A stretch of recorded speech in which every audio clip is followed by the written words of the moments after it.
वाह शिबरा वाह, तुमने क्या सिला दिया मेरी मोहब्बत का। शमीर ये बातें कह कह के थक चुका है, क्योंकि शमीर को लगा था कि शिबरा उसकी मोहब्बत को समझ जाएगी। लेकिन फिर भी वो अपने बाप के कहने पे शिबरा शमीर को छोड़ने को तैयार हो चुकी है।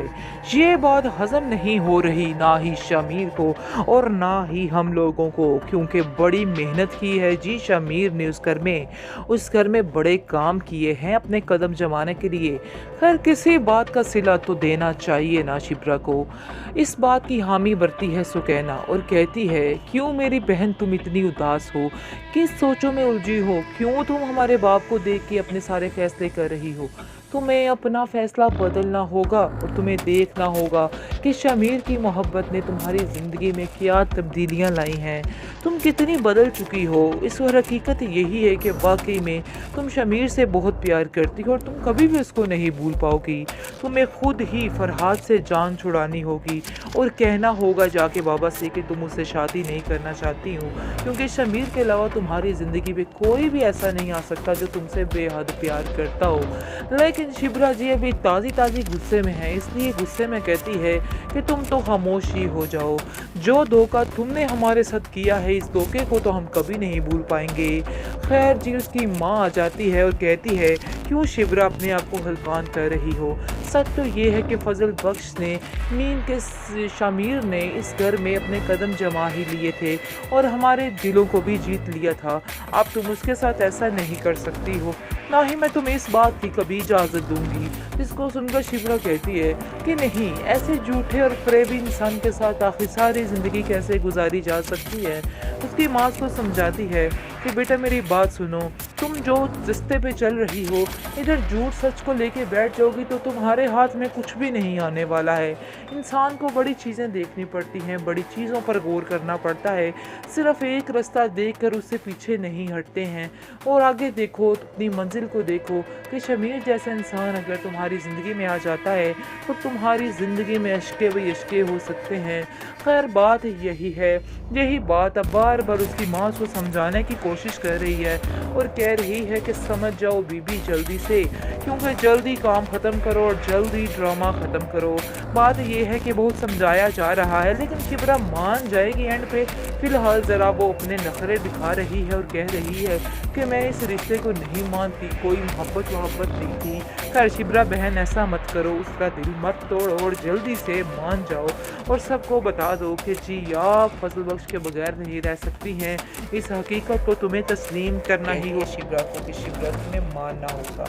मैं तुम्हें ऐसे नहीं रहने दूंगी। तुम नहीं जानती हो कि तुम गलत कर रही हो। बाबा की बातों को बिल्कुल मत सुनो और उनकी बातों को इग्नोर कर दो। जो हकीकत है उसका साथ दो और हकीकत यही है कि तुम्हें जो सोच रही हो वैसा ही करना है और ये सब कुछ करने से तुम्हारे हाथ कुछ भी नहीं आने वाला है। बिल्कुल तुम अकेली रह जाओगी। अपने दिमाग से सोचो कि तुम्हें क्या करना है।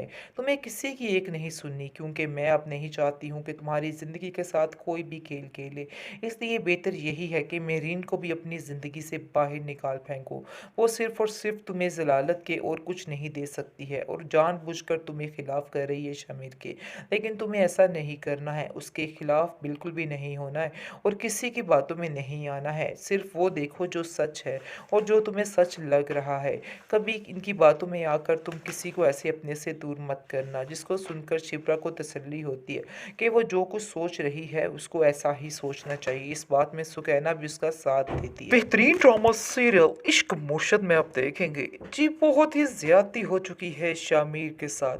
शमीर के हाथ आखिर क्या आया, सारी जिंदगी गुलामी कर करके, जिंदगी से मुराद है कि कितना टाइम उसने गुलामी कर करके शिब्रा और उसके ख़ानदान की।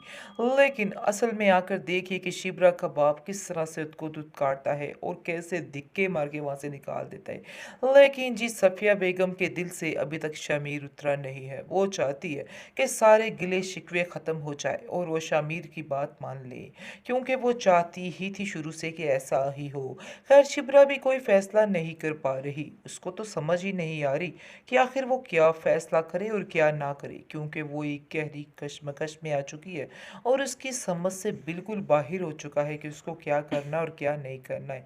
इस बात ने उसको मज़ीद टेंशन बढ़ा दी है, क्योंकि वो इतनी सख्त परेशान है कि परेशानी के आलम में वो कहती है कि मुझे तो कुछ समझ नहीं आ रही कि मैं क्या करूं, मैं किसका साथ दूं और किसका ना दूं। वो अपने बाप की तरफ देखती है तो मज़ीद परेशान हो जाती है, क्योंकि उसका बाप चाहता ही नहीं है कि ये लड़की अब मज़ीद अपने कदम आगे बढ़ाए। लेकिन जब वो सुकैना की बातें सुनती है तो फिर वो ढीली हो जाती है और कहती है कि नहीं, मुझे सुकैना की बात ही सुननी चाहिए, सुकैना बिल्कुल ठीक कह रही है। लेकिन उसका दिल भी यही कह रहा है जो सुकैना कह रही है। लेकिन अभी वो खामोश हो जाती है, क्योंकि वो परेशानी के आलम में समझा ही नहीं पा रही कि आखिर उसे क्या करना है और क्या नहीं करना है। लेकिन उसकी माँ उसको कहती है कि बेटा, जो फैसला करना अपने दिल से करना, अपने दिमाग से करना, किसी की ना सुनना। ये तुम्हारी ज़िंदगी है और मैं तुम्हारी ज़िंदगी के साथ कोई भी खिलवाड़ नहीं होने दूंगी। तुम जानती हो जैसा कि सुकैना की शादी मेरी मर्ज़ी के ख़िलाफ़ की गई है और मैं बिल्कुल भी राज़ी नहीं थी उस घर में उसे भेजने के लिए, लेकिन उसके नसीब के आगे मैं कुछ भी नहीं कर पाई। लेकिन मैं तुमसे सिर्फ़ एक बात करूँगी कि तुम्हें अपनी मर्ज़ी करनी है, किसी की कोई नहीं सुननी। तुम्हारे बाप भी आड़े आ गया तो मैं उसको समझा लूँगी और उसको सँभाल लूँगी। तुम्हें बिल्कुल भी फ़िक्र नहीं करनी, किसी की भी फ़िक्र नहीं करनी है। खैर, काफ़ी ज़्यादा हौसला मिल रहा है, आप देखेंगे कि शिप्रा को इस बातों का, और वो खामोश हो जाती है। लेकिन मेहरीन से जैसे ही उसकी मुलाकात होती है तो मेहरीन उसको कहती है कि बस अब ये काम ख़त्म करो, यानी कि जितनी जल्दी हो सके। मैंने तो तुम्हारे बाप के बारे में सुना था कि वो बहुत ईमानदार इंसान है। आखिर कैसे वो इसको अपना दामाद बना सकता है, कैसे शमीर के साथ तुम्हारी शादी करवा सकता है। उसको ऐसा हरगिज़ नहीं करना चाहिए। इतना बड़ा धोखा भी दिया उसने और आप लोग फिर उस पर कैसे यकीन कर सकते हैं। जिसको सुनकर शिप्रा कहती है कि ये आपका मसला नहीं, ये हमारे घर का मसला है और मैं आपको बिल्कुल भी हक नहीं देती कि आप मेरे घर के मसलों में कुछ भी बोलें। दूसरी तरफ सुकैना की कॉल आती है जी, और कहती है शिप्रा को कि शिप्रा, तुम्हें मानना होगा, मैं तुम्हें ऐसे नहीं रहने दूंगी। तुम नहीं जानती हो कि तुम गलत कर रही हो। बाबा की बातों को बिल्कुल मत सुनो और उनकी बातों को इग्नोर कर दो। जो हकीकत है उसका साथ दो, और हकीकत यही है कि तुम्हें जो सोच रही हो वैसा ही करना है। और ये सब कुछ करने से तुम्हारे हाथ कुछ भी नहीं आने वाला है, बिल्कुल तुम अकेली रह जाओगी।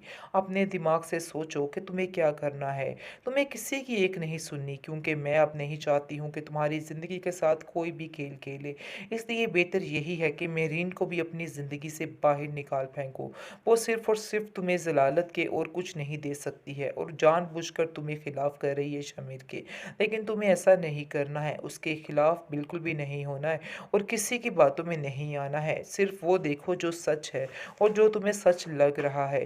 कभी इनकी बातों में आकर तुम किसी को ऐसे अपने से दूर मत करना। जिसको सुनकर शिप्रा को तसल्ली होती है कि वो जो कुछ सोच रही है उसको ऐसा ही सोचना चाहिए। इस बात में सुकैना भी उसका साथ देती है।